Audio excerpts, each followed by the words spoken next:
짙은 녹음이 우거진 산의 심장부. 한서연은 숨을 깊게 들이마셨다. 흙과 젖은 잎사귀, 이름 모를 야생화의 향기가 뒤섞여 폐부 깊숙이 스며들었다.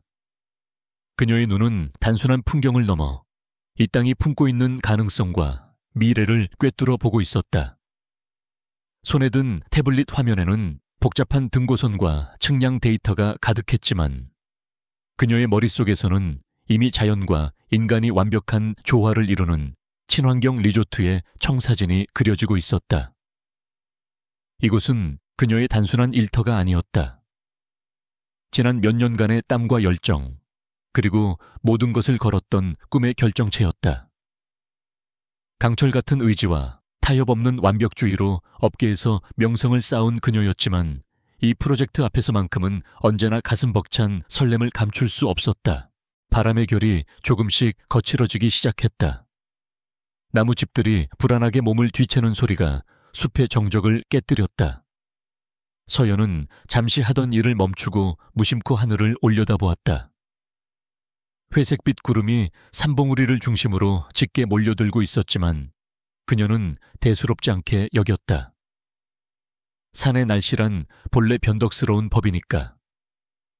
한두 시간 정도 내리는 소나기련이 생각하며 그녀는 다시 측량 장비에 집중했다. 조금이라도 더 정확한 데이터를 얻고 싶은 욕심에 다가오는 위험의 신호를 애써 외면하고 있었다. 그녀의 열정은 때로 무모함과 종이 한 장 차이였고 오늘이 바로 그런 날이었다. 땅거미가 내리기 전까지 예정된 구역의 조사를 마쳐야 한다는 조급함이 그녀의 판단력을 흐리게 만들었다. 경고는 짧았다. 갑자기 하늘이 찢어지는 듯한 굉음과 함께 어둠이 내렸다. 방금 전까지 그저 거친 바람이던 것이 이제는 모든 것을 집어삼킬 듯한 맹렬한 폭풍으로 돌변했다. 장대 같은 빗줄기가 시야를 가렸고 바람은 마치 거대한 손처럼 그녀의 몸을 휘청이게 만들었다. 순식간에 숲은 아비규환의 현장으로 변했다. 나무들이 비명을 지르며 부러질 듯 휘어졌고 천둥소리는 고막을 찢을 듯 울려 퍼졌다. 서연은 급히 장비를 챙겨 몸을 피할 곳을 찾으려 했지만 이미 늦었다. 발밑의 흙은 빗물에 젖어 질척한 진흙탕으로 변해 있었고 한 걸음 내딛는 것조차 위태로웠다.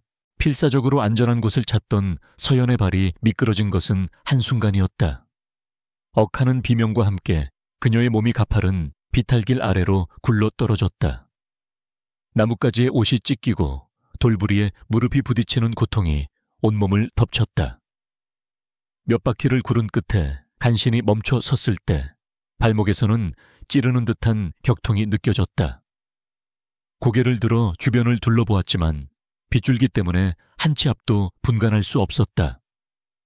통증과 추위, 그리고 극심한 공포가 한꺼번에 몰려왔다. 힘들게 품에 안았던 태블릿은 이미 저만치 나가떨어져 화면이 산산조각 나 있었다. 이제 그녀에게 남은 것은 부상당한 몸과 점점 꺼져가는 희망뿐이었다. 시간이 얼마나 흘렀을까? 서연의 감각은 점점 무뎌지고 있었다. 쏟아지는 비는 끈질기게 그녀의 천을 빼앗아갔고 젖은 옷은 얼음장처럼 차가웠다. 발목의 통증은 이제 온 다리로 퍼져나가는 듯했다. 그녀는 이를 악물고 기어서라도 이 상황을 벗어나려 애썼지만 움직일 때마다 찾아오는 격통에 신음만 흘릴 뿐이었다. 누구 없어요? 목소리는 빗소리에 묻혀 흔적도 없이 사라졌다. 희미해져가는 의식 속에서 부모님의 얼굴이 스쳐 지나갔다. 이렇게 허무하게 모든 것을 포기할 수는 없었다. 그녀는 마지막 남은 힘을 쥐어짜 팔을 뻗어 무언가를 붙잡으려 했지만 손에 잡히는 것은 차가운 진흙뿐이었다. 산중턱, 폭풍우가 몰아치는 바깥 세상과는 완벽히 단절된 듯한 현대적인 통유리 저택 안. 진성그룹의 총수 권태하는 무표정한 얼굴로 창밖을 응시하고 있었다. 그의 손에 들린 위스키 잔의 얼음이 서서히 녹아내리고 있었지만 그의 눈빛에는 어떤 감정의 동요도 읽을 수 없었다. 세상의 모든 소음과 혼돈으로부터 그를 지켜주는 이 견고한 요새 안에서 그는 언제나처럼 고독한 지배자로 군림하고 있었다. 그에게 바깥의 폭풍우는 그저 무료함을 달래주는 한 폭의 그림일 뿐, 그 이상도 그 이하도 아니었다. 그의 삶은 단 한 치의 오차도 없이 계획되고 통제되어 왔으며 예측 불가능한 변수란 존재하지 않았다. 그의 날카로운 시선에 무언가 이질적인 것이 포착된 것은 바로 그때였다. 맹렬하게 쏟아지는 빗줄기 사이로 아주 희미하지만 분명한 색채가 스쳐 지나갔다. 자연의 것이라고는 할 수 없는 선명한 붉은색이었다. 권태하는 미간을 살짝 찌푸렸다. 그의 완벽한 영역 안에 침입한 불순물에 대한 본능적인 불쾌감이었다. 그는 자리에서 일어나 서재에 놓인 고성능 망원경으로 시선을 돌렸다. 렌즈를 통해 바라본 풍경은 처참했다. 그리고 그 중심에 진흙투성이가 된 채 쓰러져 있는 작은 형체가 있었다. 붉은색 등산 재킷을 입은 여자였다. 미동도 없는 모습이 마치 버려진 인형 같았다. 보통의 그였다면 무시했을 것이다. 자신의 영역에 무단으로 침입한 대가라고 생각하며 외면했을지도 모른다. 하지만 그 순간 알 수 없는 충동이 그의 내면에서 꿈틀거렸다. 그것은 동정심이나 연민과는 다른 훨씬 더 원초적인 무언가였다. 어쩌면 그의 통제된 세계에 나타난 유일한 변수에 대한 호기심이었을지도 모른다. 권태하는 망원경에서 눈을 떼고 짧게 혀를 찼다. 그는 곧장 집사에게 비상구급 상자와 방수포를 준비하라고 지시했다. 집사의 만류하는 목소리가 들려왔지만 그는 이미 결정을 내린 뒤였다. 그의 결정에 토를 다는 것은 누구에게도 허락되지 않았다. 권태하는 직접 차를 몰아 저택을 나섰다. 와이퍼가 쉴 새 없이 움직여도 시야는 흐릿했다. 산길은 이미 작은 계곡처럼 변해 있었다. 여자를 발견한 장소에 가까워지자 그는 차에서 내려 빗속으로 걸어 들어갔다. 강풍과 빗줄기가 그의 온몸을 때렸지만 그는 눈 하나 깜짝하지 않고 묵묵히 나아갔다. 마침내 진흙탕 속에 쓰러져 있는 한서연을 발견했을 때 그녀의 모습은 생각보다 더 심각했다. 창백한 얼굴에는 핏기가 하나도 없었고 입술은 파랗게 질려 있었다. 젖은 머리카락이 뺨에 어지럽게 달라붙어 있었다. 그는 조심스럽게 그녀의 곁에 무릎을 꿇고 상태를 살폈다. 가늘게 내쉬는 숨결이 그의 손등에 닿았다. 아직 살아있다. 그는 망설임 없이 그녀를 품에 안아 올렸다. 생각보다 가벼운 무게에 그의 미간이 다시 한번 좁혀졌다. 차갑고 축축한 그녀의 몸이 그의 단단한 가슴에 안기는 순간 권태하는 아주 미세한 전류 같은 것이 심장을 스치고 지나가는 것을 느꼈다. 늘 공허하고 차갑기만 하던 그의 품이 낯선 온기로 채워지는 기묘한 감각이었다. 그는 서둘러 발걸음을 옮겼다. 그의 등 뒤로 폭풍우는 여전히 세상을 삼킬 듯 울부짖고 있었다. 저택의 현관문이 열리고 따뜻한 불빛이 쏟아져 나왔다. 대기하고 있던 집사와 사용인들이 그의 모습에 경악했지만 권태하는 아랑곳하지 않고 곧장 손님용 침실로 향했다. 그는 조심스럽게 서연을 침대에 눕혔다. 마치 깨지기 쉬운 보물을 다루는 듯한 조심스러운 손길이었다. 그는 젖은 옷을 벗기고 몸을 닦아주라는 지시를 내리고 주치의를 부르도록 명령했다. 그의 목소리는 평소처럼 냉정하고 단호했지만 그의 시선은 줄곧 의식을 잃은 채 누워있는 서연에게서 떠나지 않았다. 폭풍우가 몰아친 밤 그의 견고한 성에 예고 없이 길 잃은 손님이 찾아왔다. 그리고 그 손님은 그의 통제된 삶에 처음으로 균열을 일으키기 시작하고 있었다. 의식은 부드러운 안개 속에서 서서히 떠올랐다. 가장 먼저 느껴진 것은 지독한 추위와 고통이 아닌 놀라울 정도의 아늑함이었다. 몸을 감싼 시트는 구름처럼 부드러웠고 공기 중에는 낯설지만 편안함을 주는 은은한 향기가 감돌았다. 한서연은 천천히 눈꺼풀을 들어 올렸다. 눈에 들어온 것은 나뭇가지가 어지럽게 얽힌 숲의 천장이 아니었다. 높고 반듯한 백색 천장, 그리고 그 너머로 보이는 거대한 통유리창이었다. 창밖에서는 여전히 폭풍우가 맹위를 떨치고 있었지만 유리벽은 모든 소음을 완벽하게 차단하여 마치 무성영화의 한 장면처럼 보였다. 이곳은 폭풍의 눈처럼 고요하고 안전했다. 그녀는 혼란스러운 머리를 정리하려 애쓰며 몸을 일으키려 했다. 그 순간 발목에서 날카로운 통증이 느껴지며 낮은 신음이 터져 나왔다. 시선을 내리자 전문적으로 붕대가 감긴 자신의 발목이 보였다. 그리고 그녀가 입고 있는 것은 흑투성이 등산복이 아닌 몸에 꽤 크지만 부드러운 감촉의 실크 파자마였다. 상황 파악이 되지 않은 머릿속에서 경고음이 울리기 시작했다. 여기는 어디지? 누가 나를 이곳으로 데려왔을까? 머릿속에 떠오르는 마지막 기억은 비탈길에서 굴러떨어지던 끔찍한 순간이었다. 공포와 혼란이 뒤섞인 감정이 심장을 조여왔다.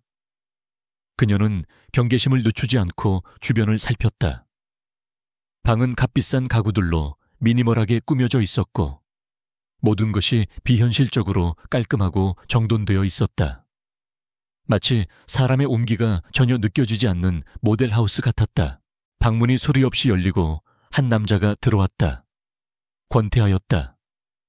흠잡을 데 없이 완벽한 검은색 실내복 차림의 그는 압도적인 존재감을 풍기며 서 있었다.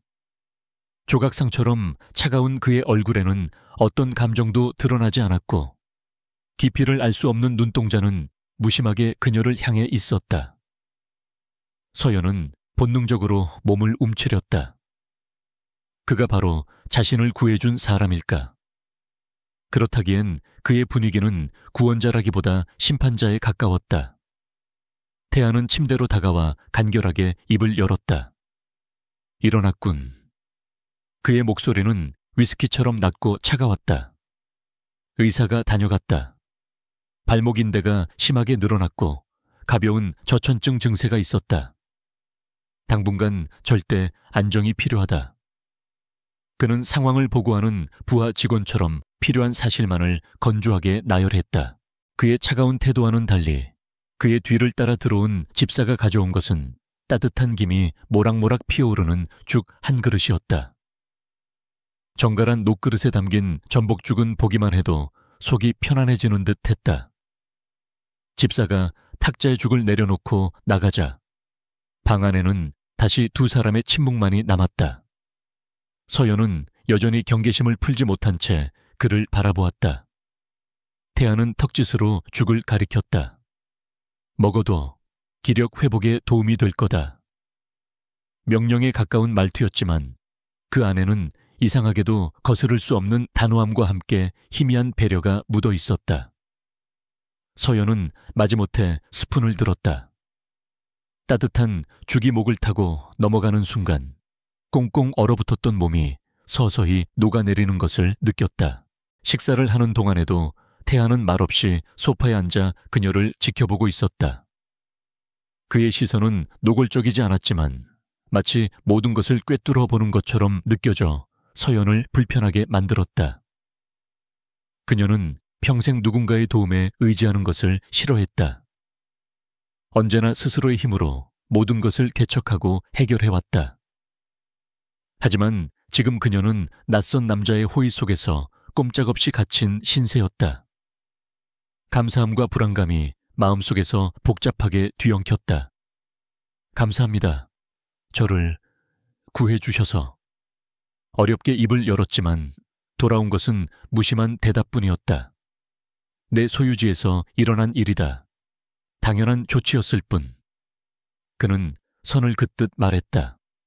마치 그녀에게 어떤 부채감도 가질 필요가 없다는 듯이 며칠이 흘렀다. 폭풍우는 점차 잦아들었지만 산사태로 길이 막혀 며칠은 더 고립되어 있어야 한다는 소식을 들었다. 망가진 휴대폰은 여전히 먹통이었다.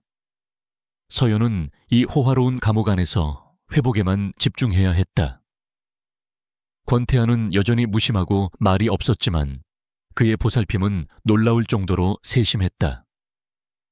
방의 온도는 항상 최적으로 유지되었고 영양 균형이 완벽하게 잡힌 식사가 제 시간에 제공되었다. 그녀가 지루해할 것을 염려했는지 그는 최신 소설과 잡지가 가득한 북카트를 방에 들여놓아 주었다. 그의 행동 하나하나는 차가운 표정과 대조적으로 너무나 따뜻해서 서연은 오히려 더 큰 혼란에 빠졌다. 이 남자의 진짜 모습은 무엇일까? 권태하 역시 스스로의 행동을 이해할 수 없었다. 그의 인생에서 시간은 곧 돈이었고 모든 관계는 철저히 이해 타산에 따라 맺어졌다. 그런데 지금 그는 아무런 이득도 없는 이 여자에게 자신의 귀중한 시간을 쏟아붓고 있었다. 처음에는 그저 자신의 영역을 침범한 불청객에 대한 책임감이라고 생각했다. 하지만 시간이 지날수록 그것만으로는 설명되지 않는 감정들이 싹트고 있었다. 그는 다친 몸에도 불구하고 눈빛만은 결코 꺾이지 않는 그녀의 강인함에 흥미를 느꼈다. 잠든 그녀의 모습을 물끄러미 바라볼 때면 가슴 한구석이 생경한 감각으로 간지러웠다. 마치 오랫동안 잊고 있던 무언가를 되찾은 듯한 느낌이었다. 어느 날 오후, 서연은 그가 가져다준 책을 읽다가 잠이 들었다. 태하는 서재로 향하던 걸음을 멈추고 그녀의 방으로 들어섰다. 창문으로 쏟아지는 햇살이 그녀의 얼굴 위로 부서져 내리고 있었다. 평소의 경계심과 날카로움이 사라진 얼굴은 앳되고 평온해 보였다. 그녀의 손에서 스르르 미끄러져 침대 아래로 떨어지려는 책을 그가 조용히 집어들었다. 그리고 무의식적으로 이불을 끌어올려 그녀의 어깨까지 덮어주었다. 아주 사소하고 자연스러운 행동이었다. 그 순간 그의 입가에 스스로도 의식하지 못한 희미한 미소가 스쳐 지나갔다. 늘 굳게 닫혀있던 그의 성체에 작은 균열이 생기기 시작하고 있었다. 그 균열 사이로 한 줄기 따스한 빛이 스며들고 있었다. 서연은 잠결에 누군가의 온기를 느꼈다. 희미하게 눈을 떴을 때 그녀의 침대 곁에 서 있던 태하의 그림자가 보였다. 그는 황급히 몸을 돌려 방을 나갔지만 서연은 똑똑히 보았다. 차가운 얼음 가면 뒤에 숨겨져 있던 그의 아주 짧고 희미한 미소를. 그 미소는 그녀의 마음에 작은 파문을 일으켰다. 이 거대하고 화려한 요새 안에서 그녀는 자신이 단순한 구조 대상이 아니라 어쩌면 아주 소중한 보물처럼 다뤄지고 있다는 사실을 어렴풋이 깨닫기 시작했다. 두 사람 사이에 보이지 않는 벽이 아주 조금씩 허물어지고 그 자리에는 낯설지만 거부할 수 없는 새로운 감정이 싹트고 있었다. 폭풍우가 남긴 상처를 치유하듯 산은 맑고 투명한 햇살 아래 본래의 푸르름을 되찾고 있었다. 목발의 의지에 움직일 수 있게 된 한서연은 권태하의 저택이라는 거대한 요새를 조심스럽게 탐험하기 시작했다. 모든 공간은 주인을 닮아 있었다. 불필요한 장식 하나 없이 극도로 절제되어 있었지만 최고급 자재와 완벽한 마감에서 뿜어져 나오는 기품은 숨길 수 없었다. 특히 그녀의 발길을 사로잡은 곳은 2층 전체를 차지하고 있는 거대한 서재였다.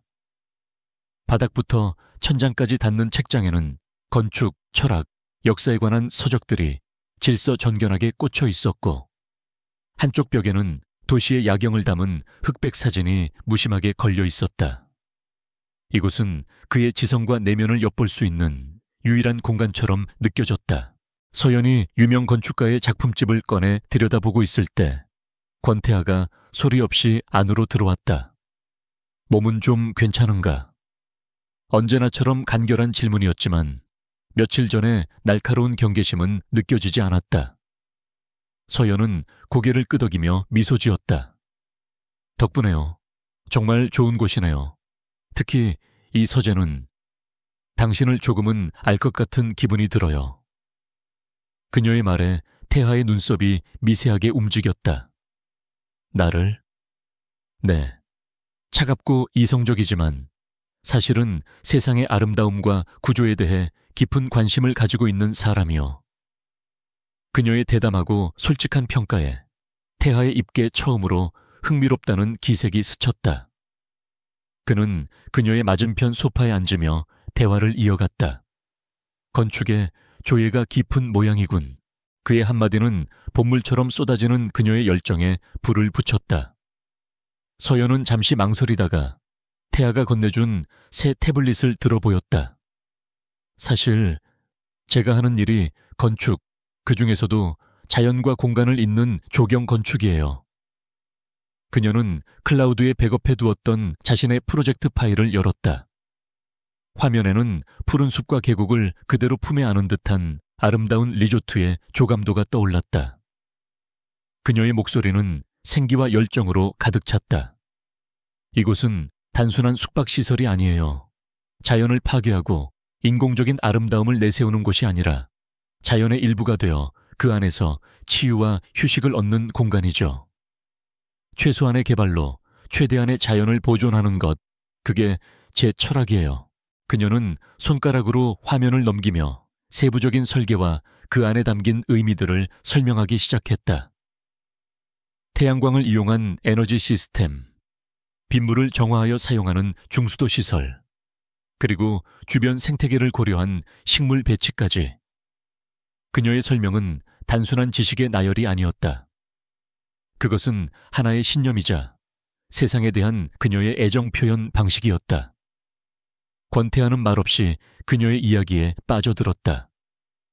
다친 몸으로 폭풍우 속에서 발견되었던 가녀린 모습은 온데간데 없고 자신의 꿈을 이야기하는 그녀는 그 누구보다 강하고 눈부시게 빛나고 있었다. 그는 처음으로 그녀의 이름 한서연을 제대로 마주하고 있었다. 그리고 자신도 모르게 그녀의 열정에 매료되고 있음을 깨달았다. 그래서 이곳을 선택했어요. 서연이 지도를 확대하며 한 지점을 가리켰다. 금령산, 사계절 내내 아름다운 풍광을 자랑하고 아직 개발의 손길이 닿지 않은 희귀식물 군락지도 있죠. 이곳의 가치를 아는 사람이라면 결코 함부로 대할 수 없는 땅이에요. 그녀가 금령산이라는 이름을 입에 올리는 순간 권태하의 얼굴에서 모든 표정이 사라졌다. 부드럽게 풀려있던 그의 눈빛은 순식간에 날카로운 칼날처럼 변했고 턱선은 단단하게 굳어졌다.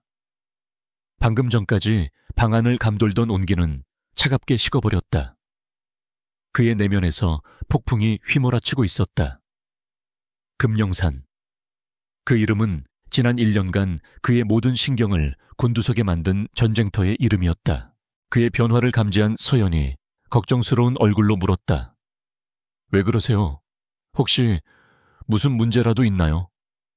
권태하는 한동안 말이 없었다.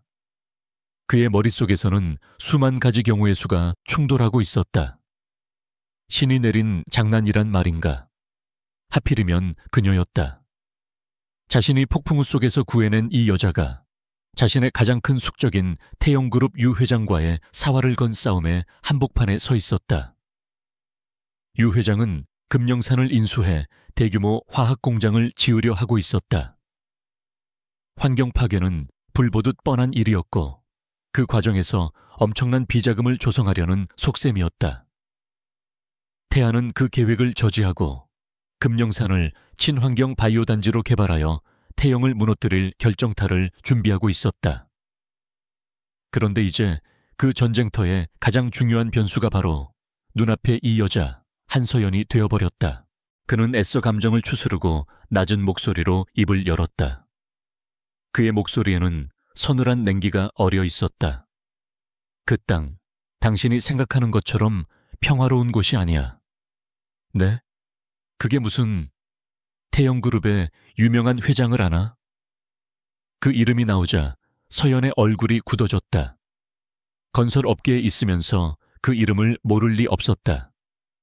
불도저 같은 추진력과 목적을 위해 수단과 방법을 가리지 않는 잔인함으로 악명 높은 인물이었다. 유 회장이 그 땅을 노리고 있다.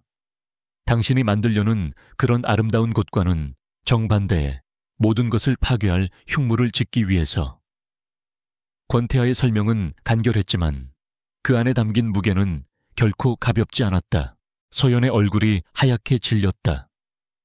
자신의 순수한 꿈이 거대한 자본과 권력의 추악한 욕망과 맞닿아 있다는 사실을 믿을 수 없었다. 하지만 그녀는 쉽게 물러서는 사람이 아니었다. 오히려 그녀의 눈에는 결연한 의지가 타올랐다. 그렇다고 포기할 수는 없어요. 이 프로젝트는 제 모든 것이에요.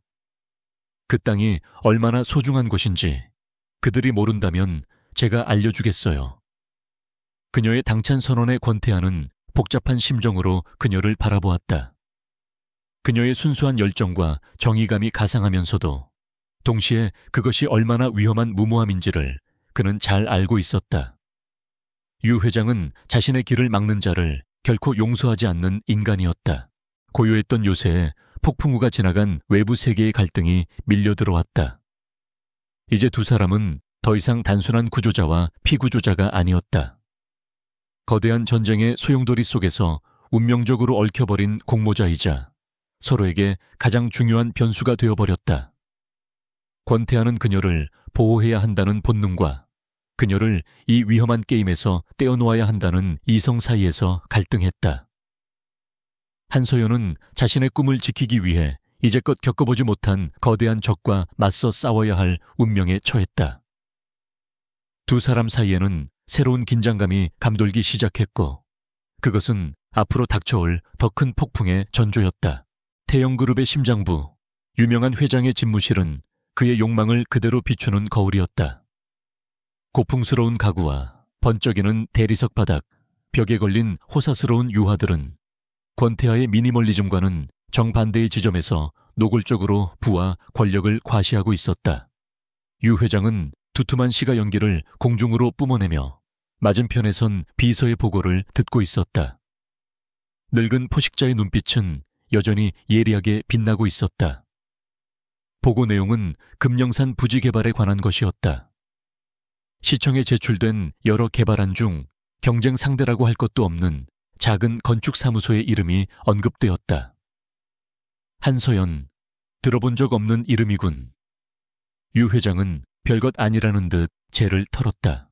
하지만 뒤이은 비서의 보고는 그의 무심한 표정을 순식간에 바꿔놓았다. 그런데 한서연 건축가, 얼마 전 금령산에서 조난되었다가 구조된 일이 있습니다. 그래서 그녀를 구조한 사람이 진성그룹의 권태하 회장입니다. 현재까지 권 회장의 개인 별장에 머무르고 있는 것으로 확인되었습니다. 연기가 자욱한 공기 속에 잠시 정적이 흘렀다. 유 회장의 눈이 가늘어졌다.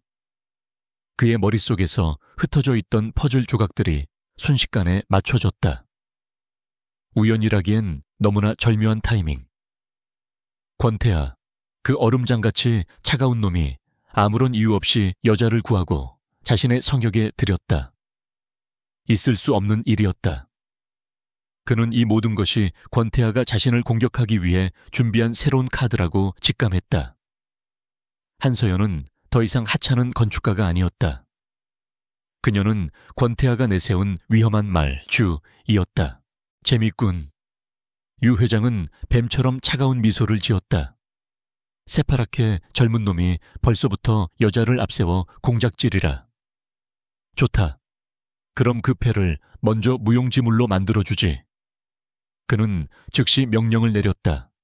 그의 방식은 언제나 비열하고 효과적이었다. 직접적인 공격보다는 상대의 기반을 서서히 무너뜨리는 것을 즐겼다. 한서연이라는 여자, 과거부터 현재까지 전부 샅샅이 뒤져 아주 사소한 흠집이라도 찾아내. 과거 프로젝트의 불만 고객, 세금 문제, 학창시절의 루머까지 뭐든 좋다. 인터넷 신문사 몇 군데에 돈 좀 풀어서 기사 같지도 않은 기사를 새흘슬 흘려. 건축계에 저 여자 설계는 안전에 문제가 있다는 소문을 퍼뜨려. 발목을 잡으려면 제대로 잡아야지. 그의 목소리는 나지막했지만 그 안에 담긴 악의는 서늘했다. 며칠 후 서연은 서울의 작은 오피스텔로 돌아왔다. 태아가 내어준 차를 타고 돌아오는 내내 두 사람 사이에는 무거운 침묵만이 흘렀다. 그의 별장에서의 생활은 마치 한여름 밤의 꿈처럼 아득하게 느껴졌다. 안전하고 아늑했던 그곳과 달리 서울의 현실은 차갑고 빡빡했다. 하지만 서연은 주저앉아 있을 수 없었다. 오히려 금령산을 둘러싼 추악한 진실을 알게 된 이상 더욱더 자신의 프로젝트를 성공시켜야 한다는 투지가 불타올랐다. 그녀는 밤을 새워가며 시청에 제출할 최종 제안서를 다듬기 시작했다. 그녀의 꿈이 이제는 단순한 이상이 아니라 지켜내야 할 소중한 가치이자 싸움의 명분이 되었기 때문이었다. 하지만 이상한 일들이 일어나기 시작했다. 프로젝트의 초기 투자에 긍정적인 반응을 보였던 투자자가 갑자기 연락을 끊었다. 그녀가 운영하는 전문가 블로그에는 익명의 사용자들이 악의적인 비방 댓글을 달기 시작했다. 실력도 없으면서 겉멋만 들었다. 저런 사람에게 맡긴 건물은 무너질 게 뻔하다는 식의 근거 없는 내용들이었다. 대수롭지 않게 넘기려 했지만 며칠 뒤 한 인터넷 언론사 기자에게서 전화가 걸려왔을 때 서연은 이것이 단순한 해프닝이 아님을 깨달았다. 기자는 그녀가 과거에 참여했던 공공 프로젝트의 자재비리 의혹에 대해 집요하게 캐물었다. 물론 그것은 전혀 사실무근인 이야기였다. 서연은 극심한 혼란과 스트레스에 시달렸다. 누가, 왜 이런 짓을 하는지 알 수 없었다. 그녀는 그저 자신의 꿈을 위해 묵묵히 일해왔을 뿐 누군가에게 원한을 살 만한 행동을 한 기억이 없었다. 밤늦게까지 홀로 사무실에 남아 무너지는 멘탈을 겨우 붙잡고 있을 때 익숙한 그림자가 그녀의 앞에 나타났다. 권태하였다. 그는 예고도 없이 그녀의 앞에 서 있었다. 그의 손에는 태블릿 하나가 들려 있었다. 이것 봐. 그가 내민 화면에는 인터넷에 유포된 그녀에 대한 악성 게시글과 기사들이 정리되어 있었다. 그리고 그 모든 것의 배후를 가리키는 정보망 분석 자료도 함께였다. 태영그룹의 이름이 선명하게 보였다. 예상했던 일이야. 하지만 생각보다 더럽게 나오는군. 태하의 목소리는 분노로 차갑게 가라앉아 있었다. 그는 그녀를 자신의 싸움에 끌어들인 것을 자책하면서도 동시에 유 회장의 비열함에 치를 떨었다. 아무런 힘도 없는 개인을 상대로 이런 식으로 진흙탕 싸움을 벌이는 것은 그의 방식이 아니었다. 서연은 화면을 보며 입술을 깨물었다. 이제 모든 것이 분명해졌다. 이것은 유 회장의 경고였다.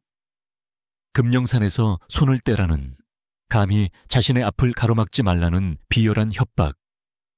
그녀의 눈에 두려움과 함께 분노의 불꽃이 일었다. 태아는 그녀의 앞에 다가서서 눈을 맞췄다. 그의 눈빛은 그 어느 때보다 진지하고 단호했다. 한서연 씨, 이건 시작에 불과해. 유명하는 당신이 스스로 무너져 내릴 때까지 멈추지 않을 거야. 당신은 이제 그의 사냥감이 됐어. 그의 직설적인 말은 비수처럼 날아와 그녀의 가슴에 박혔다. 이제 그녀는 더 이상 꿈을 좇는 순수한 건축가가 아니었다. 거대한 포식자의 표적이 된 연약한 사냥감이었다. 하지만 권태하의 눈은 이렇게 말하고 있었다. 당신은 혼자가 아니라고. 그는 더 이상 수수께끼 같은 구원자나 방관자가 아니었다. 그녀의 곁에서 함께 싸울 것을 선언하는 든든한 보호자로서 그 자리에 서 있었다. 먹잇감이 사냥감의 위치를 자각한 순간 싸움의 서막이 비로소 오르고 있었다. 권태하의 마지막 말은 싸늘한 선고처럼 한서연의 사무실 공기를 갈랐다. 하지만 그의 예상과 달리 그녀의 눈에서 두려움은 금세 사라지고 그 자리를 차갑고 단단한 분노가 채웠다. 유명한 회장이 그녀를 사냥감으로 여긴다면 기꺼이 가장 날카로운 이빨을 가진 사냥감이 되어주리라. 그녀는 굳게 결심했다. 서연은 흐트러짐 없는 시선으로 태하를 마주보았다. 포기하지 않겠어요. 처음엔 제 꿈을 위한 싸움이었지만 이젠 제 자존심과 신념이 걸린 싸움이에요. 그런 사람에게 짓밟히려고 평생을 노력해온 게 아니에요. 그녀의 목소리는 가늘었지만 강철 같은 의지가 담겨 있었다. 그 모습에 태아는 처음으로 놀라움과 함께 깊은 감탄을 느꼈다. 그는 자신이 구한 것이 연약한 들꽃이 아니라 폭풍우 속에서도 꺾이지 않는 강인한 소나무였음을 깨달았다. 그날 이후 싸움의 판도는 완전히 바뀌었다. 태아는 그녀에게 진성그룹 본사 최상층에 위치한 프로젝트 기획실을 내어주었다. 그곳은 외부로부터 완벽하게 보안이 유지되는 그들만의 전쟁 상황실이 되었다. 태아는 자신이 가진 모든 것을 테이블 위에 올려놓았다. 진성그룹의 최고 법무팀, 홍보 전략팀, 그리고 어둠 속에서 정보를 캐내는 그의 비밀 정보팀까지. 그는 서연에게 말했다. 나는 당신에게 창과 방패, 그리고 이 전쟁을 치를 군대를 주겠소. 당신은 이 군대를 이끌 두뇌이자 심장이 되어 주시오. 그는 그녀를 더 이상 보호해야 할 대상이 아닌 함께 전장을 누빌 동등한 파트너로 인정한 것이다. 전쟁 상황실은 두 사람의 시너지로 뜨겁게 달아올랐다. 거대한 스크린에는 금령산의 위성지도와 태영그룹의 내부 자료들이 떠 있었고 화이트보드는 복잡한 전략들로 빼곡히 채워져 갔다. 처음에는 거대한 조직의 힘에 압도되었던 서연이었지만 곧 자신의 전문 분야에서 놀라운 리더십을 발휘하기 시작했다. 그녀는 금령산의 생태 환경 보고서를 다시 작성하며 유 회장의 화학 공장이 초래할 재앙을 과학적이고 논리적으로 증명해냈다. 그녀가 발견한 희귀식물 군락지가 법적 보호종이라는 사실을 밝혀내면서 그것은 태영의 계획에 치명적인 아킬레스건이 되었다. 그녀의 날카로운 분석과 깊이 있는 지식은 법무팀에게는 가장 강력한 무기를, 홍보팀에게는 대중의 마음을 움직일 명분을 제공했다. 태하는 그녀가 만들어낸 무기를 들고 전장의 선봉에 섰다. 그는 서연이 제시한 데이터를 바탕으로 유 회장의 개발 허가 과정에 있던 법적 허점들을 파고들었다. 정보팀을 동원해 유 회장이 시청 공무원들에게 뇌물을 건넨 정황을 포착했고 홍보팀은 미래 가치를 지키는 친환경 개발과 눈앞의 이익에 눈먼 탐욕적 파괴라는 프레임으로 여론전을 시작했다. 서연이 밤을 새워가며 보고서를 작성하면 태아는 그 옆에서 말없이 커피를 내려주었다. 전략회의에서 의견이 부딪힐 때면 두 사람은 직급을 떠나 서로의 논리를 날카롭게 반박하고 수용하며 최상의 결론을 도출해냈다. 그 과정 속에서 두 사람의 신뢰는 굳건해졌고 서로의 존재는 없어서는 안 될 절반이 되어가고 있었다. 함께하는 시간이 길어지면서 두 사람의 관계에도 미묘한 변화가 찾아왔다. 늦은 밤 텅 빈 사무실에 단둘이 남아 컵라면으로 허기를 채울 때면 차가운 CEO와 강인한 건축가의 모습 뒤에 가려진 인간적인 모습들이 드러났다. 서연은 아버지를 일찍 여의고 홀어머니 밑에서 꿋꿋하게 꿈을 키워온 자신의 이야기를 털어놓았다. 태아는 처음으로 자신의 과거를 암시하는 말을 꺼냈다. 유명한 같은 부패한 기업가들 때문에 모든 것을 잃었던 아버지의 이야기를. 서로의 상처를 어렴풋이 짐작하게 된 순간 그들은 단순한 동맹을 넘어 서로를 깊이 이해하는 유일한 존재가 되어가고 있었다. 그의 보호는 더 이상 일방적인 시혜가 아니었고 그녀의 의지는 더 이상 외로운 투쟁이 아니었다. 마침내 그들의 첫 번째 반격이 시작되었다. 진성그룹의 홍보팀은 서연이 작성한 환경보고서의 핵심 내용을 익명으로 한 양심적인 언론사에 제보했다. 금령산, 희귀식물, 군락지, 파괴 위기, 태영그룹 개발안, 환경재앙 초래하나라는 제목의 기사는 작은 파문을 일으켰다. 시민단체들이 즉각 반응했고 인터넷 커뮤니티에서는 태영그룹에 대한 비판 여론이 들끓기 시작했다. 결국 시의회는 여론에 떠밀려 금령산 개발 계획에 대한 공청회를 개최하겠다고 발표했다. 그것은 작지만 의미 있는 첫 승리였다. 그들의 연대가 만들어낸 값진 결과물이었다. 그날 밤 상황실에는 두 사람만이 남아 있었다. 창밖으로는 서울의 야경이 별처럼 반짝이고 있었다. 작은 승리에 들뜬 서연이 환한 미소로 창밖을 바라보고 있었다. 그런 그녀의 모습을 태아는 따뜻한 시선으로 물끄러미 바라보고 있었다. 그는 나지막이 입을 열었다. 처음 당신을 봤을 땐 폭풍 속에서 길을 잃은 연약한 사람인 줄 알았어. 서연이 의아한 눈으로 그를 돌아보았다. 그는 그녀에게 한 걸음 다가서며 말을 이었다. 하지만 이제 보니 당신 자신이 폭풍이었군. 모든 것을 잠재우는 고요한 눈을 가졌지만 한번 마음먹으면 모든 것을 바꿀 수 있는 그런 폭풍. 그의 진심 어린 말에 서연의 심장이 세차게 뛰기 시작했다. 두 사람 사이에 흐르는 공기가 이전과는 전혀 다른 온도로 데워지고 있었다. 그것은 단순한 동지애나 신뢰를 넘어선 더 깊고 뜨거운 감정의 시작이었다. 공청회 개최 소식은 유명한 회장의 심기를 제대로 건드렸다. 그의 호사스러운 집무실안은 깨진 위스키잔 파편과 분노로 가득 차 있었다. 그는 하찮게 여겼던 건축가 하나와 애송이, 총수에게 제대로 뒤통수를 맞은 기분이었다. 그의 자비심 없는 사업 인생에서 굴욕은 용납될 수 없는 단어였다. 유 회장은 이제 점잖은 가면을 벗어 던지기로 했다. 서서히 목을 조르는 방식이 통하지 않는다면, 단칼에 숨통을 끊어버리면 그만이었다. 그의 눈빛은 맹수처럼 번뜩였고 입가에는 잔인한 미소가 걸렸다. 전쟁을 원한다면 기꺼이 지옥을 보여주지. 그는 즉시 자신의 하수인들을 불러 모아 상상할 수 있는 가장 악랄하고 파괴적인 계획을 지시했다. 공격은 한서연과 권태아, 두 사람을 동시에 겨냥했다. 며칠 뒤 한 무명 인터넷 언론사에서 충격적인 폭로 기사가 터져 나왔다. 서연의 옛 동료라고 주장하는 인물의 인터뷰가 담긴 기사였다. 그는 서연이 자신의 친환경 리조트 아이디어를 통째로 훔쳤다고 주장하며 증거로 조작된 초기 디자인 시안까지 제시했다. 뒤이어 부패한 건설 평론가가 방송에 나와 서연의 설계안이 금령산의 집안을 고려하지 않은 치명적인 결함을 가지고 있으며 건설 시 대규모 산사태를 유발할 수 있다는 주장을 펼쳤다. 여론은 순식간에 뒤집혔다. 어제까지 혁신적인 친환경 건축가로 칭송받던 한서연은 하루아침에 아이디어를 도용한 사기꾼이자 사람의 목숨을 위협하는 부실 설계자로 낙인 찍혔다. 동시에 진성그룹을 향한 공격도 시작되었다. 태영 측에서 흘린 것으로 보이는 조작된 내부 문건이 증권가에 퍼졌다.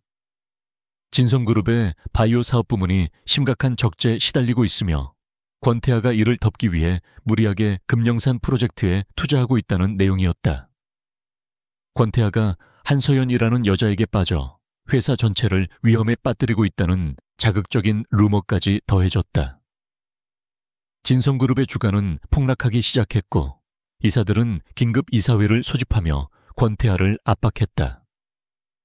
모든 것이 유 회장이 짜놓은 각본대로 움직이고 있었다. 그는 한서연의 명예와 권태아의 경영권을 동시에 박살내어 재기불능 상태로 만들 작정이었다. 세상이 통째로 무너져 내리는 듯한 기분이었다. 서연은 자신의 작은 오피스텔에 틀어박혀 세상과 단절했다. 쏟아지는 비난과 악플들은 날카로운 유리 조각이 되어 그녀의 심장을 파고들었다. 무엇보다 그녀를 고통스럽게 만든 것은 자신의 꿈과 신념, 건축가로서의 정체성마저 송두리째 부정당했다는 사실이었다.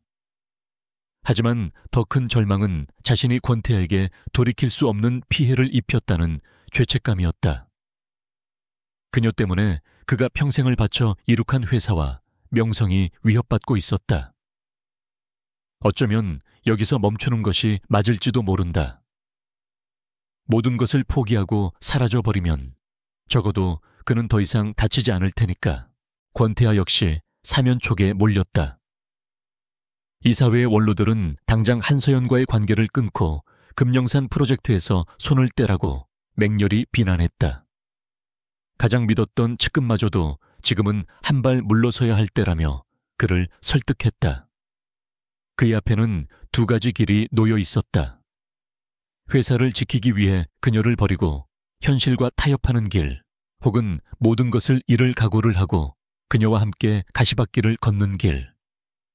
그는 잠시 눈을 감았다. 머릿속에 폭풍우 속에서 발견했던 그녀의 창백한 얼굴, 자신의 꿈을 이야기하며 반짝이던 눈동자, 그리고 그의 앞에서 결코 꺾이지 않겠다던 단단한 모습이 차례로 스쳐 지나갔다. 답은 이미 정해져 있었다. 그는 곧장 서연의 오피스텔로 향했다. 문을 열고 들어선 순간 그는 절망의 그림자 아래 주저앉아 있는 그녀의 모습을 보았다. 평소의 당당함은 온데간데 없이 금방이라도 부서질 것처럼 위태로워 보였다. 그녀는 고개를 숙인 채 떨리는 목소리로 말했다. 이제 그만해요. 내가 포기할게요. 그럼 당신은 더 이상. 그녀의 말이 채 끝나기도 전에 태아가 그녀의 어깨를 붙잡아 일으켰다. 그의 눈은 분노로 이글거리고 있었다. 포기? 그런 말을 하려고 우리가 여기까지 온 줄 알아? 그는 그녀를 자신의 품으로 강하게 끌어안았다. 내가 믿는 건 저들이 떠드는 뜬소문이나 종이 쪼가리가 된 주가가 아니야. 한서연 당신의 눈빛, 당신의 신념이야. 그걸 믿기 때문에 시작한 싸움이야. 그의 단단한 팔과 심장 박동이 고스란히 전해져 왔다. 서연은 그의 품에 얼굴을 묻고 참아왔던 눈물을 터뜨렸다. 그것은 절망의 눈물이 아니었다. 세상 모두가 등을 돌려도 단 한 사람만은 자신을 믿어준다는 사실에 대한 벅찬 감동과 안도의 눈물이었다. 위기는 그들을 무너뜨리지 못했다. 오히려 불 속에서 단련된 강철처럼 그들의 믿음과 관계를 더욱 단단하게 만들었다. 한참 뒤 눈물을 그친 서연이 고개를 들었다. 그녀의 눈은 다시 예전의 총기와 결의로 빛나고 있었다. 이제 두려움은 없었다. 태아는 그녀의 눈물을 닦아주며 나지막이, 그러나 강철 같은 목소리로 말했다. 이제 방역할 시간이야. 저들이 우리에게 지옥을 보여줬으니 우리는 저들에게 지옥문 자체를 선물해주지. 그들의 가장 어두운 밤이 지나가고 있었다. 그리고 그 끝에서 가장 맹렬한 새벽이 시작되고 있었다. 태영그룹의 정기 주주총회가 열리는 날, 금영산 개발안의 최종 향방이 결정될 운명의 날이었다. 진성그룹의 전쟁 상황실에는 폭풍 전야의 고요함만이 감돌았다. 한서연은 담담한 표정으로 자신의 발표 자료를 마지막으로 검토하고 있었다. 그녀의 눈빛은 흔들림 없었다. 권태아는 마지막 통화를 마치고 조용히 그녀의 곁으로 다가왔다. 그는 아무 말 없이 그녀의 흐트러진 재킷깃을 바로잡아 주었다. 그 작은 손길 하나에 수만 가지의 신뢰와 격려가 담겨 있었다. 두 사람은 말없이 시선을 교환했다. 이제 마지막 도박을 던질 시간이었다. 주주총회가 열리는 컨벤션 홀은 수많은 기자들과 주주들로 인산인해를 이루고 있었다. 단상 위에서 스포트라이트를 받고 있는 유명한 회장은 승리를 확신한 듯 여유로운 미소를 짓고 있었다. 그는 막대한 자금을 동원해 이미 대부분의 주주들을 자신의 편으로 포섭해둔 상태였다.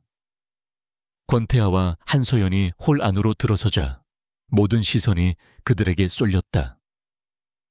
유 회장은 경멸과 조소가 뒤섞인 눈빛으로 그들을 잠시 쳐다볼 뿐이었다. 그의 눈에는 이미 두 사람이 패배자나 다름없었다. 그는 곧 시작될 자신의 화려한 승전 연설을 머릿속으로 그리고 있었다. 예상대로 주주총회는 유 회장의 동무대였다. 태영 측은 화려한 영상과 자료를 동원해 화학공장 프로젝트의 장밋빛 미래를 선전했다. 그들은 교묘하게 조작된 자료를 근거로 한서연의 친환경 리조트 안이 얼마나 비현실적이고 위험한지를 역설하며 그녀를 다시 한번 사기꾼으로 매도했다. 분위기는 완전히 태영 측으로 기울었다. 주주들은 웅성거리기 시작했고 일부는 권태하를 향해 비난의 눈빛을 보내기도 했다. 유 회장은 만족스러운 미소를 지으며 의사봉을 들어 투표를 선언하려 했다. 바로 그 순간이었다. 의장, 긴급 안건 발의를 요청합니다. 홀의 모든 시선이 목소리가 들려온 곳으로 향했다. 권태하였다. 그는 소액 주주의 자격으로 비밀리에 매입해둔 의결권을 행사한 것이었다. 유 회장의 얼굴이 당황으로 굳어졌다. 지금 뭐 하는 짓인가? 태영그룹에 명운이 걸린 중대한 윤리적 리스크에 관한 것입니다. 주주로서 당연한 권리 행사입니다.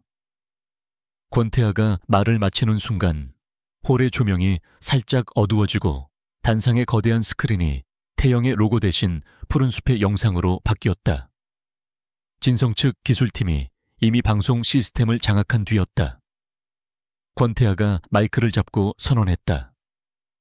지금부터 금영산 생태계 최고 전문가이자 거대 기업의 악의적인 음해 공작의 피해자이신 한서연 건축가의 발표를 듣겠습니다. 모두의 시선이 집중된 가운데 한서연이 당당한 걸음으로 단상을 향해 걸어갔다. 그녀는 더 이상 쫓기는 사냥감이 아니었다. 진실이라는 가장 강력한 무기를 든 심판자였다. 그녀는 침착한 목소리로 발표를 시작했다. 첫 번째 슬라이드는 디자인 도용 의혹에 대한 반박이었다. 화면에는 날짜와 시간이 찍힌 그녀의 초기 스케치 파일, 측량 작업 영상 기록이 재생되었다. 태영 측이 증거로 내세운 것보다 무려 1년이나 앞선 자료들이었다. 결정적으로 그녀는 돈을 받고 거짓 증언을 했던 옛 동료가 양심의 가책을 느끼고 모든 것을 실토하는 음성 파일을 공개했다. 홀은 충격으로 술렁이기 시작했다. 두 번째로 그녀는 부실 설계 의혹을 정면으로 반박했다. 대한민국 최고의 구조기술 전문가 3명의 서명이 담긴 지질 분석 보고서와 구조 안정성 검토서가 화면에 떠올랐다. 그녀의 설계가 금영산의 집안 특성을 고려한 가장 안전하고 유일한 방법임을 과학적으로 증명하는 자료였다. 그녀를 비난했던 건설평론가는 과거 뇌물수수로 자격이 박탈된 인물이라는 사실까지 폭로되었다. 유 회장의 얼굴은 이제 하얗게 질려 있었다. 하지만 이것은 시작에 불과했다. 마지막으로 스크린에 떠오른 것은 권태하의 정보팀이 찾아낸 결정적 증거들이었다. 화면에는 태영그룹의 유령 회사가 개발 허가를 내준 시청 공무원들에게 거액을 송금한 내역, 다른 태영 공장에서 폐기물을 불법으로 매립하는 장면을 찍은 위성사진, 그리고 마침내 유명한 회장이 술자리에서 환경법 따위는 돈으로 무마하면 된다고 호언장담하는 비밀 녹취록이 공개되었다. 홀은 아수라장이 되었다. 기자들의 플래시가 미친 듯이 터졌고 주주들은 분노의 고함을 질렀다. 유 회장은 이성을 잃고 소리쳤다. 당장 저 여자를 끌어내. 전원 차단해. 하지만 이미 때는 늦었다. 홀의 뒷문이 활짝 열리며 권태하 측의 제보를 받고 출동한 검찰 수사관들이 들이닥쳤다. 그들의 손에는 차가운 구속영장이 들려 있었다. 모든 것이 끝났다. 수사관들이 멍하니 서 있는 유명한 회장에게 다가갔다. 그는 허망한 눈으로 수사관들과 단상 위에서 자신을 조용히 내려다보는 한서연을 번갈아 쳐다보았다. 그녀의 눈에는 증오나 통쾌함이 아닌 그저 바로 세워진 정의에 대한 고요한 확신만이 담겨 있었다. 권태하가 그녀의 곁으로 다가와 다른 사람들 눈에 띄지 않게 그녀의 손을 살며시 잡았다.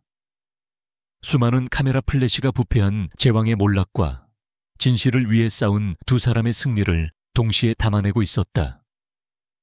마지막 패를 던진 거대한 도박은 그들의 완벽한 승리로 막을 내렸다. 유명한 회장의 몰락은 한 시대의 종말을 구하는 신호탄이었다. 주주총회에서 터져나온 진실은 대한민국을 뒤흔들었고 태영그룹이라는 거대한 바벨탑은 모래성처럼 허무하게 무너져 내렸다. 언론은 연일 부패한 재벌의 추악한 민낯을 보도했고 대중은 진실을 위해 싸운 한서연과 권태하에게 아낌없는 박수와 지지를 보냈다. 굳게 닫혀있던 시청의 문은 활짝 열렸고 한서연의 친환경 리조트 개발안은 만장일치로 통과되었다. 모든 것이 제자리를 찾아가고 있었다. 폭풍우가 핥히고 지나간 자리에는 더 단단하고 희망찬 새싹이 돋아나고 있었다. 몇 달 후 금령산은 따스한 봄 햇살 아래 눈부시게 빛나고 있었다. 프로젝트의 시작을 알리는 작은 착공식이 열렸다. 수많은 카메라와 축하객들 앞에 선 한서연은 더 이상 과거에 상처 입은 모습이 아니었다. 그녀는 자신의 꿈을 실현하는 유능하고 자신감 넘치는 건축가로서 그 자리에 서 있었다. 그녀는 담담한 목소리로 프로젝트에 대한 자신의 신념과 비전을 이야기했다. 그리고 연설의 마지막, 그녀는 객석의 맨 앞자리에 앉아있는 한 남자를 향해 따뜻한 시선을 보냈다. 그리고 세상 모두가 저에게 등을 돌렸을 때 저의 진심과 꿈을 끝까지 믿어준 한 사람에게 이 모든 영광을 돌리고 싶습니다. 그녀의 말에 권태하는 희미하지만 진심 어린 미소로 화답했다. 그의 변화는 진성그룹의 직원들이 가장 먼저 알아차렸다. 얼음장처럼 차갑고 감정을 드러내지 않던 총수는 이제 훨씬 부드럽고 인간적인 리더가 되어 있었다. 그는 더 이상 자신을 고독한 성체 안에 가두지 않았다. 한서연이라는 폭풍은 그의 견고했던 성벽을 허물고 그 안에 갇혀있던 그의 진짜 모습을 세상 밖으로 이끌어냈다. 그녀는 그에게 사람을 믿는 법과 사랑하는 법을 가르쳐 주었다. 그는 이제 더 이상 텅 빈 옥좌에 앉은 외로운 왕이 아니었다. 자신의 세상을 함께 나눌 단 한 사람을 찾은 평범한 행복을 꿈꾸는 한 남자가 되어 있었다. 모든 행사가 끝나고 소란스러웠던 산에 다시 고요함이 찾아왔을 때 두 사람은 나란히 숲길을 걸었다. 그들이 처음 만났던 바로 그 장소였다. 폭우에 쓸려 나갔던 비탈길에는 어느새 예쁜 들꽃들이 피어나 있었다. 서연은 그때의 기억을 떠올리며 웃었다. 그때는 정말 죽는 줄 알았는데 지금 생각하면 꼭 꿈만 같아요. 태아는 그녀의 손을 부드럽게 감싸 쥐었다. 그의 손은 언제나처럼 따뜻하고 든든했다. 나에게도 꿈같은 시간이었어. 내 흑백의 세상에 당신이라는 총천연색이 갑자기 나타났으니까. 그의 진심 어린 고백에 서연의 가슴이 뭉클해졌다. 그들은 전망이 가장 좋은 언덕 위에 멈춰 섰다. 저 멀리로는 자신들의 꿈이 펼쳐질 드넓은 부지가 한눈에 들어왔다. 태아는 서연의 등 뒤에서 그녀를 부드럽게 감싸 안았다. 폭풍우 속에서 그녀를 안아들었던 그날의 거친 구조가 아닌 사랑과 평온함이 가득한 따뜻한 포옹이었다. 그는 그녀의 귓가에 나지막이 속삭였다. 폭풍우가 당신을 내게 데려왔지만 이제 내 세상의 모든 폭풍은 당신 곁에서 잠잠해져. 서연은 조용히 그의 가슴에 머리를 기댔다. 더 이상 어떤 말도 필요 없었다. 함께 같은 곳을 바라보는 것만으로도 그들의 마음은 온전히 하나가 되어 있었다. 붉은 노을이 금령산의 능선을 황금빛으로 물들이고 있었다. 그것은 한편의 길고 치열했던 드라마가 끝나고 평온하고 행복한 새로운 이야기가 시작됨을 알리는 아름다운 막이었다. 길을 잃었던 여자와 마음을 닫았던 남자는 서로의 길과 마음을 찾아주며 비로소 완전해졌다. 그들은 함께 수많은 폭풍을 이겨낼 것이고 서로에게 가장 안전하고 따뜻한 안식처가 되어줄 것이다.